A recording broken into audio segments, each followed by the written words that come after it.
What is going on, gun fighters? Welcome back to Gunfighter Life, the podcast where we talk about gunfighting the right way, with God at the center. Judeo-Christian values, and real-world, first-hand experience. I'm your host, Michael Milito. First and foremost, I am a Christian. I don't apologize for that. That's number one in my life and everything that I do. And this podcast is no different. I'm going to do a quick abbreviated bio because this is going to be a fairly short episode, I think.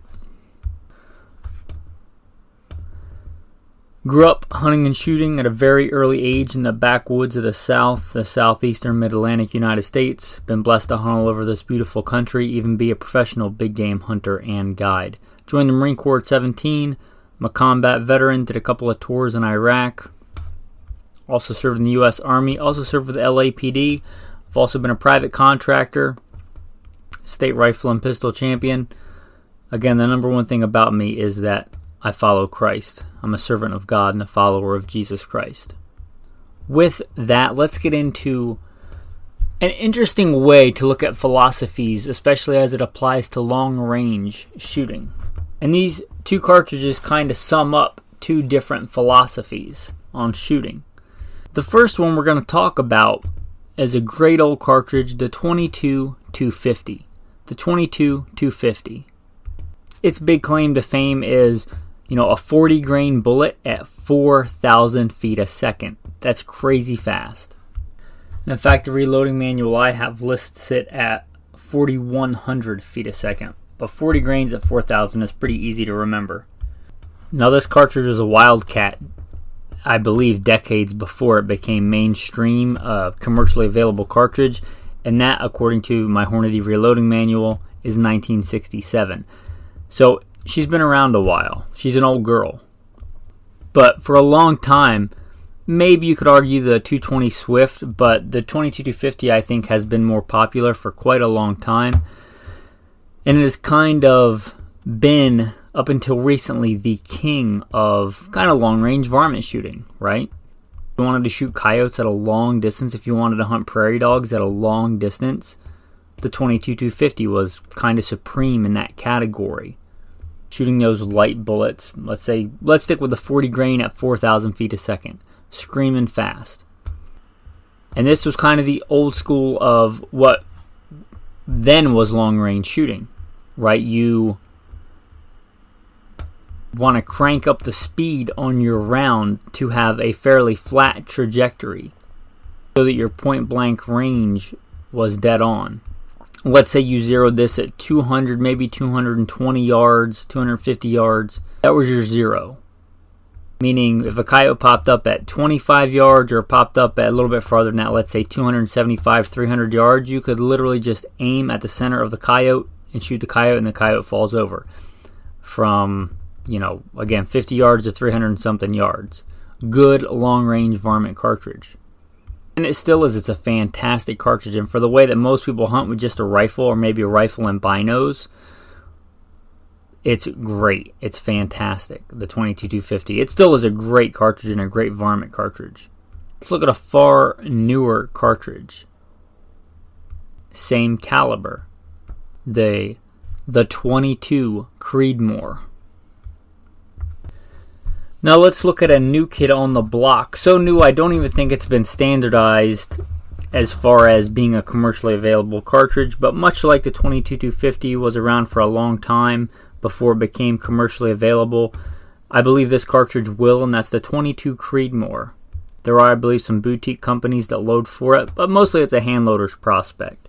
But the 22 Creedmoor, and why am I comparing it to the 22-250? Well, because I chose this cartridge because it kind of is a culmination of all the newer generation of the long-range shooting.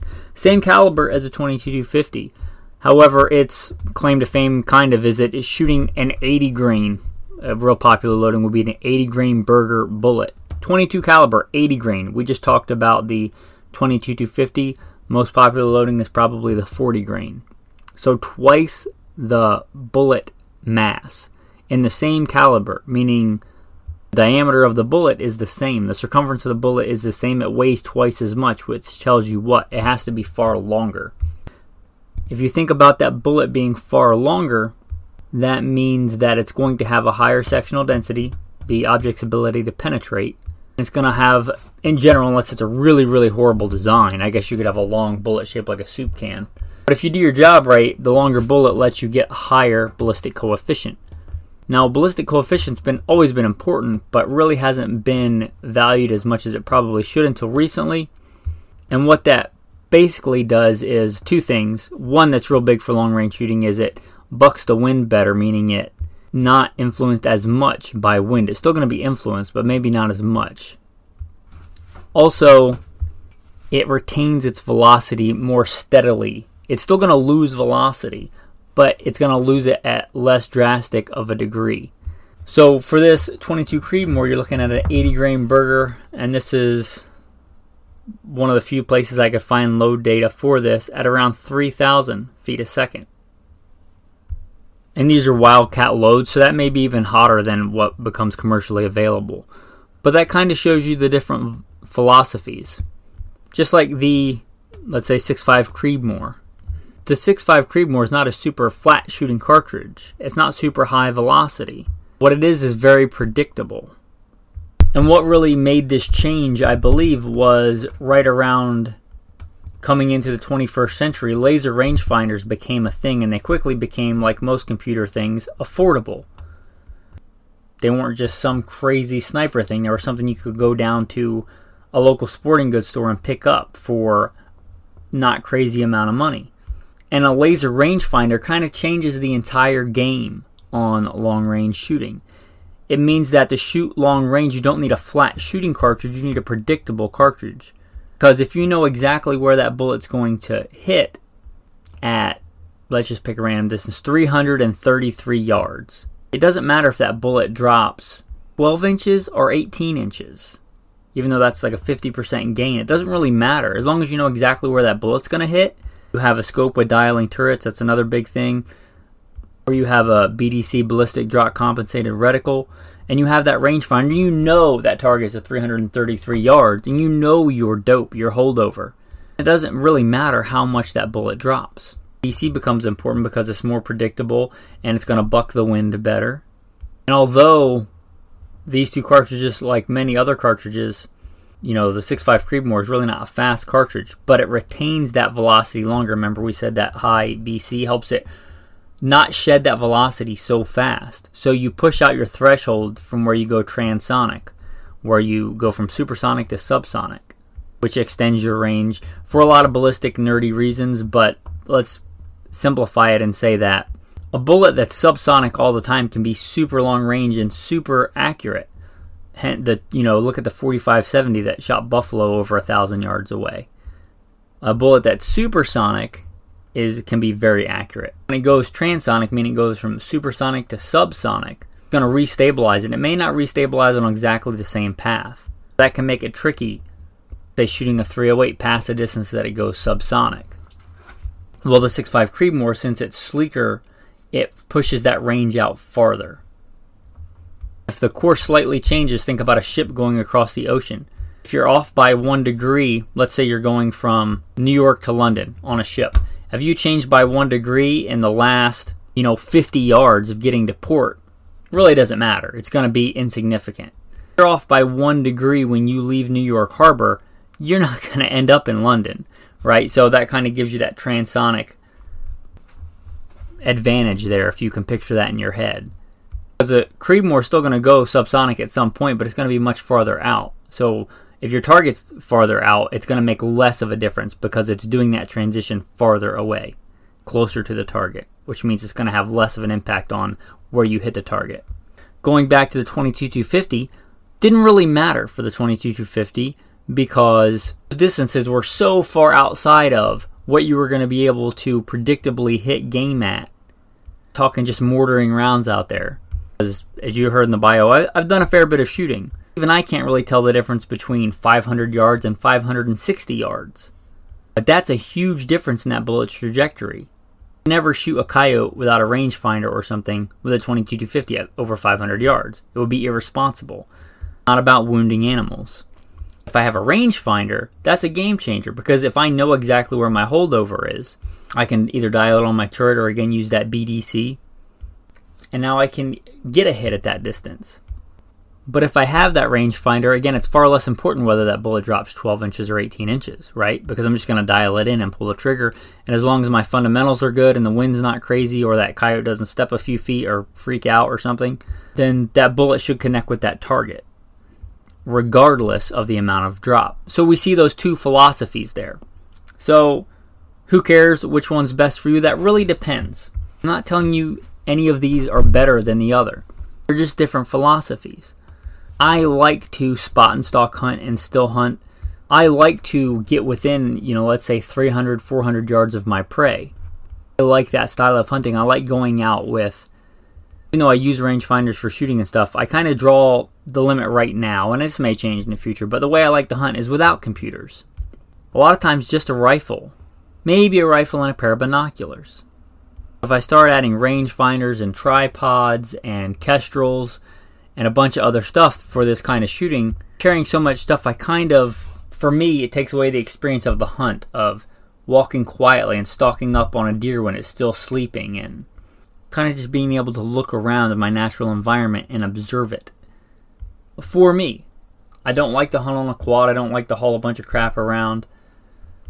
So for me,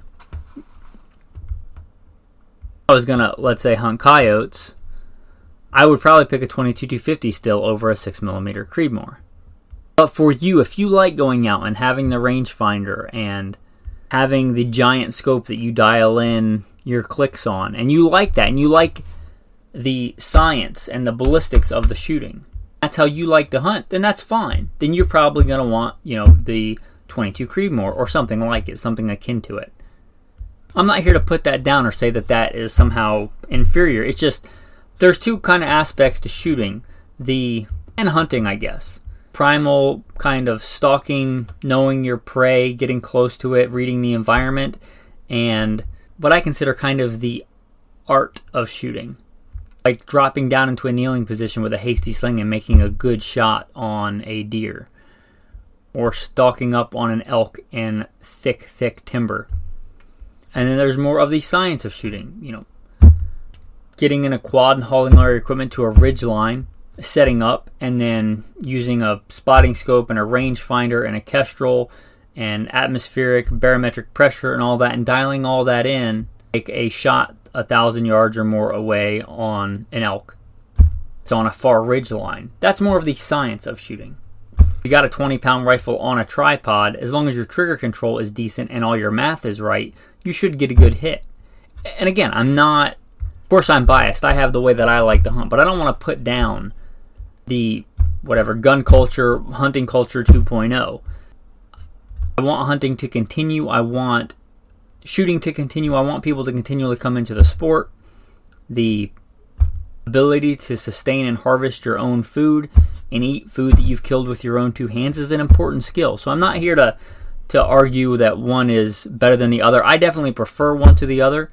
So I am going to be biased. I'm going to try and be honest about that. But if that's the way you like to hunt, then have at it. That's totally fine. Anyway, I thought these two cartridges would be an interesting way to dive into those two different philosophies and those two different methods of hunting. Alright, man.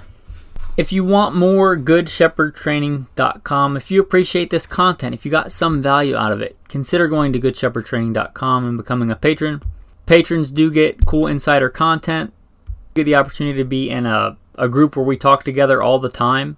They can ask not just me questions, because I'm not the end all be all. There's plenty of guys in our little tribe that know more about a certain subject than I do. We got a scout rifle expert in there, got a trucker in there, we got other veterans in there with other experiences that are all valuable, and really humbled to be a part of that tribe and to be the one that's kind of the shepherd of that. And I am very humbled about that. If you want to be a part of that tribe, or you just want to support on Patreon, again, goodshepherdtraining.com. I want you to support because you see the value in it and you feel called to support. But if you do become a patron, there is some insider content. There's some fun stuff on there, like guns for the zombie apocalypse that I did an episode on that only the patrons have. Just recently started doing video content like for YouTube, but that's for the patrons. Maybe one day I'll do it for a broader audience, but for now it's just for the patrons. You know, pictures of me and the family and trips and excursions and hunting adventures and things like that. So all that stuff, again, Patreon, you can get there, goodshepherdtraining.com. With that, I appreciate you staying tuned to the end of the episode. We talked about reloading today. If you just shoot, 9mm, 223, 308, honestly, there's probably not a big value in reloading unless you just want the skill, just want a specific load. But you can get really good loads with a 308. Honestly, probably is cheaper than you can reload them yourself. You're talking about crazy bench rest accuracy or something like that. When you start talking about even not super obscure rounds, but the 22-250, you can certainly reload that cheaper than you can buy it. Or something like the 22 Creedmoor, which is almost exclusively, except for a few boutique manufacturers, hand loaders proposition. It's a whole nother world. I would suggest that you start with a simple, straight-walled pistol case. 38 special is probably the easiest to load for, although 9mm is not technically straight-walled. That's what a lot of people may start with. And my tactical tip for this is get a powder with a lot of volume. One of the dangerous things you can do in reloading, not so much in rifle, but in handgun, is double charge a case. Meaning you're doing stuff, something gets messed up on the press. Another tactical tip inside a tactical tip is don't start with a progressive press. I don't care how much money you have, don't start with a progressive press. Start with a single stage hand loading press. Get a progressive later. Even when you have a progressive, you're still going to want a single stage press. It's much easier for working up and getting a good load established. It's far easier to change than a progressive press. Once you get that progressive press, it's such a pain in the butt, you may just end up buying another progressive press for your next load. That's how much of a pain in the butt they generally are to change. Anyway, back to the tactical tip. Get a powder with a lot of volume, something like Trail Boss or something like that. Because, again, one of the most dangerous things you can do is double charge a case, meaning you charge it, something gets messed up on the press, you step away, you get a phone call, kids screaming, you come back, you forget that you put powder in there, and I know we should all check it, but, let's be honest, we don't always do the things that we're supposed to.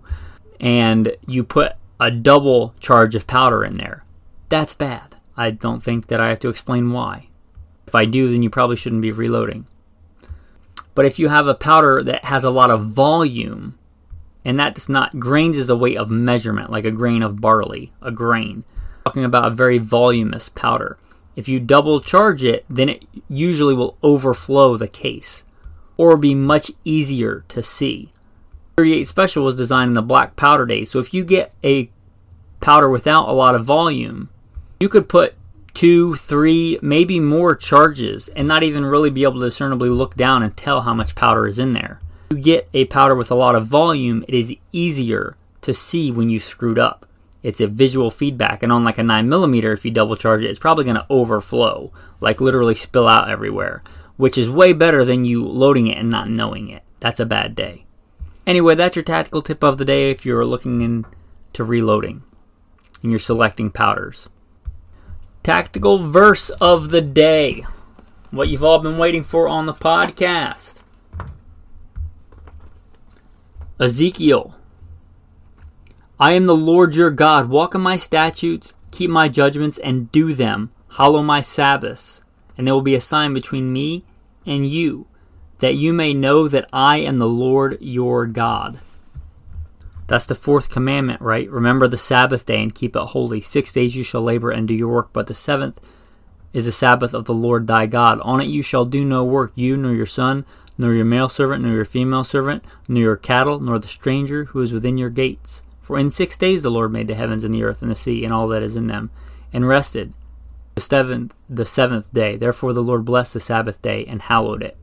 Right, that's the 4th commandment. It's the longest commandment. It's the one that we're called to remember. So remember the Sabbath and keep it holy. Part of being a servant of God is not just doing whatever you want all the time. I'll be honest, sometimes it's hard to rest. It says in the New Testament, labor to enter that rest, which is kind of an oxymoron, right? but labor to enter that rest. Be diligent to rest because you're commanded to by God. And He knows what's best for you. He created you, calls you to rest. Remember His statutes, remember His judgments, and remember to rest. Observe the Sabbath, enjoy it. As Jesus says, the Sabbath was made for man. Rest and enjoy and reflect on all the good things that God has given you in life. With that, men, thanks for listening and have a blessed day.